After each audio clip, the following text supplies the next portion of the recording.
Hello, coucou, bonjour, ici Nicole depuis Terre du Sud pour la radio-télévision Attitude Énergie Santé. Alors aujourd'hui, nous sommes à notre jour 4 de notre semaine de jeûne à Terre du Sud et la troupe est en train de retrouver de l'énergie et nous partons marcher dans la forêt. Alors ce qui est sympa, c'est que dans notre jardin, on a un petit portail qui nous permet d'arriver directement sur le chemin où on peut aller marcher et qui est directement dans la nature. Et donc là, on est parti pour aller dans le petit coin de forêt que nous avons surnommé la forêt des Bretons. Vous allez voir, c'est un endroit assez extraordinaire avec une puissante énergie. Je vais vous laisser découvrir ça. Là, nous, on va démarrer notre marche. Mais avant, je vais vous montrer, je ne sais pas si vous voyez, mais là-bas, juste au bout de mon doigt, il y a un petit caillou au pied d'un grand pin. Je vais aller vous faire un gros plan parce que c'est quelque chose d'assez étonnant. La nature, elle est extraordinaire et il y a des messages un peu partout. Je vais vous montrer ça en gros plan avant de partir. Voilà, alors je vais m'approcher tout doucement et vous allez découvrir ce petit caillou assez extraordinaire qui est planté là devant un immense pin. Vous voyez un peu le tronc, je vous laisse découvrir sa hauteur. Ça ne s'arrête pas. Et alors il y a un petit caillou au pied qui m'a interpellé déjà depuis fort longtemps. Regardez, je m'en approche, je vais tourner sous son meilleur angle. Il y a un petit cheval qui est là. Regardez-le, il est magnifique ce petit cheval. Et moi je m'amuse beaucoup avec la nature, j'observe beaucoup et il y a des tas de rochers avec lesquels j'ai vraiment une relation personnelle. Voilà, allez, on va démarrer notre marche et on va chez les Bretons. Voilà, donc nous arrivons dans cet endroit assez extraordinaire. Alors, il faut savoir que nous, on a plutôt une végétation de garrigue, avec des herbes sèches, du thym, de la sarriette sauvage, toutes ces petites herbes aromatiques sauvages. C'est très très sec, c'est très jaune. Et là, on est dans un tout autre univers. Alors le chemin est assez chaotique, donc ça va bouger beaucoup avec la caméra, mais j'ai envie de vous faire découvrir comme nous on y arrive. Alors il y a des petits rochers qui sont recouverts de mousse magnifique, d'un vert extraordinaire. On se croirait vraiment dans une zone où il y a beaucoup d'eau, très irriguée. Il y a beaucoup d'herbes, des herbes hautes. Regardez celles-ci comme elles sont magnifiques. Et donc il y a beaucoup de rochers, un petit peu partout. Et quand on pénètre dans cet endroit-là,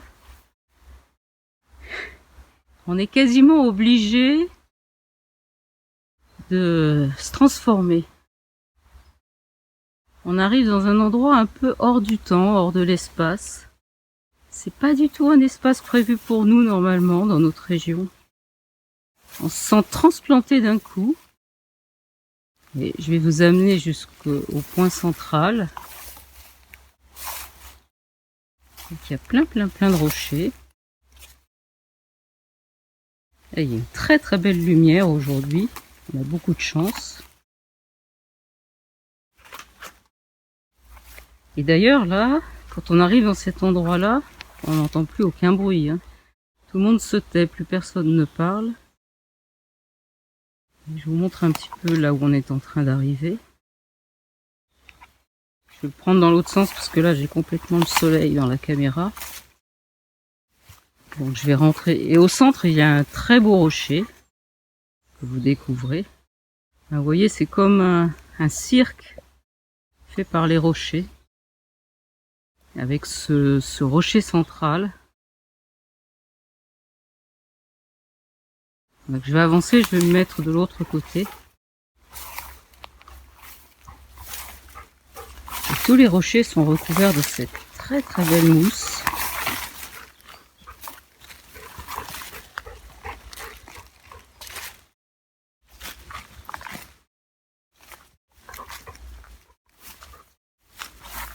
Et là, il y a une toute petite grotte.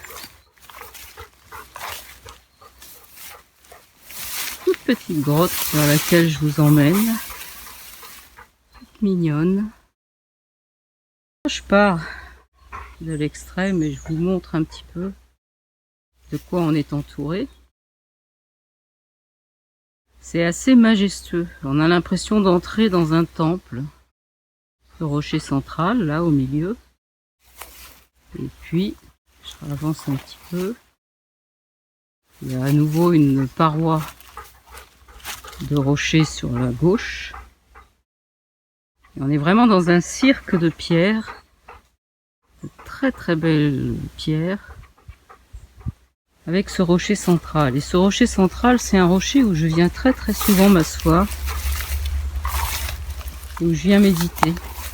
Alors pour moi, cet endroit, là je suis assise sur le rocher, c'est vraiment un endroit de recentrage, de retour sur soi, de réalignement. Et c'est vraiment un endroit qui est propice à retrouver un équilibre et une fluidité des souffles. Et c'est ce qu'on expérimente en ce moment, là sur la semaine de jeûne, chaque jour avec le cours de yoga. Alors c'est très intéressant à observer parce que, bon, le matin, tout le monde se lève reposé quand même peu ou prou par la nuit, même si elle a été un peu agitée. Tout le monde se lève avec une énergie qui, avec le jeûne quand même, a tendance à s'effilocher. Et on arrive à notre cours de yoga qui est à 18h, un petit peu flappy, un peu en manque d'énergie, respirant pas très bien. Et Virginie nous accompagne pendant cette heure de yoga et on repart, mais vraiment recentré, réaligné, avec une respiration qui s'est réinstallée correctement. Et en fait, c'est ça l'état de santé et de vitalité, c'est quand tout est aligné, quand tout est en équilibre. Mais pour le récupérer, cet équilibre, et ce qui va avec l'équilibre, c'est la fluidité des circulations. Tout circule bien, il n'y a aucune entrave, tout est à son fonctionnement maximum. Pour récupérer cette fluidité, la clé, c'est la discipline. On a tendance à rejeter ce mot de discipline, ça fait grincer, c'est enfermant, c'est rigide. On a l'impression que ça réinstalle des il faut, et c'est parce qu'on fait un contresens sur ce mot discipline. En fait, la discipline, c'est tout simplement être disciple. Et être disciple, c'est être à l'écoute, recevoir, ressentir ce qui fait du bien, et se mettre disciple de ce qui fait du bien. Donc si vous méditez et que vous vous rendez compte que ça vous fait du bien, eh bien la discipline, ça va être de méditer tous les jours. C'est-à-dire d'être disciple de cet exercice qui vous fait du bien. Voilà, c'est un petit peu ce que je voulais partager avec vous aujourd'hui. Maintenant, nous, on va continuer un petit peu plus la promenade dans la forêt. Et puis, on va rentrer à Terre du Sud. Cet après-midi, on va possiblement faire une sieste au soleil sur la terrasse de la piscine. Après, spa et sauna pour ceux qui veulent. Et un petit atelier de découverte des fleurs de bac par Laetitia Koch. Et puis à 18h, notre cours de yoga et la boisson causerie au coin de la cheminée pour terminer la journée. Je vous souhaite une très très belle journée et je vous dis à demain pour une nouvelle vidéo.